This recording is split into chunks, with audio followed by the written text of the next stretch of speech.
खरं तर महिला असेल किंवा पुरुष असेल, कायदा सगळ्यांना समान आहे, संविधानात समान अधिकार आहेत.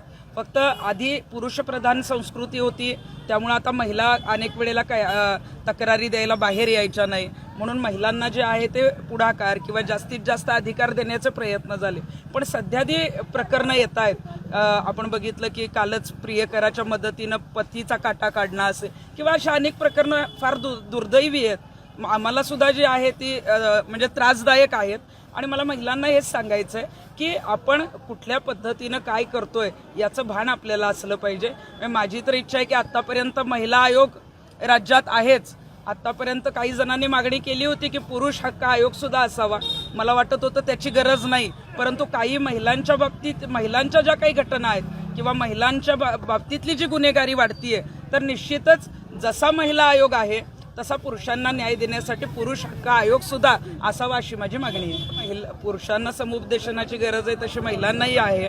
म्हणून मी सांगितलं की बऱ्याच वेळेला आत्तापर्यंत वाटत होतं की महिला आयोग जो आहे तो महिलांसाठी काम करतोय, पुरुषांसाठी कदाचित असावा नसावा. परंतु आता ज्या घटना किंवा जी गुन्हेगारी किंवा ज्या महिला ज्या आहेत त्या चुकीच्या पद्धतीनं वागतायत किंवा गुन्हेगार बऱ्याच महिला आहेत, तर मला वाटतं की त्याच्यासाठी फक्त समुपदेशनाची नाही तर पुरुष हक्क आयोग जर आला तर निश्चितच त्या पुरुषांना सुद्धा अधिकार मिळतील, न्याय मिळेल आणि त्या संदर्भातली जी आहे ती त्यांची दखल ऐकून महिला मुख्यमंत्री होणं गरजेचं आहे.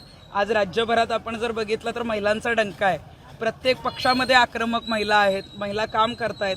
यावेळेला तर आमची अशी इच्छा होती की महिला मुख्यमंत्री, मग ते कुठल्याही पक्षाची सत्ता येऊ दे, ती झाली पाहिजे. तर आक्रमक महिला आहेत, चांगलं काम करतायत. तर आगामी काळामध्ये म्हणजे 5 वर्षाची तर सत्ता महायुतीची आहे, परंतु 5 वर्षामध्ये कदाचित मुख्यमंत्री बदलले जाऊ शकतात. जर भाजपला मुख्यमंत्रीपद बदलायचंच असेल तर आवर्जून महाराष्ट्रामध्ये आजपर्यंत महिलांना मुख्यमंत्रीपद मिळालेलं नाही, तर भाजपने मोठ्या मनाने मुख्यमंत्रीपद महिलांसाठी रिक्त करावं. मला वाटतं की भाजपने कुणालाही संधी दिली तर त्या महिलेचा निश्चितच सगळे आदर करतील. पंकजा मुंडे तशा इच्छुक आहेत. पंकजाताई जर इच्छुक असतील तर आमचे काहीच हरकत नाही. पंकजाताई निश्चितच मुख्यमंत्री पदासाठी आक्रमक चेहरा आहे. आणि आज आपण बघतोय की महाराष्ट्रामधली जी गुन्हेगारी वाढतीये ती मात्र आता पूर्णपणे कमी झाली पाहिजे.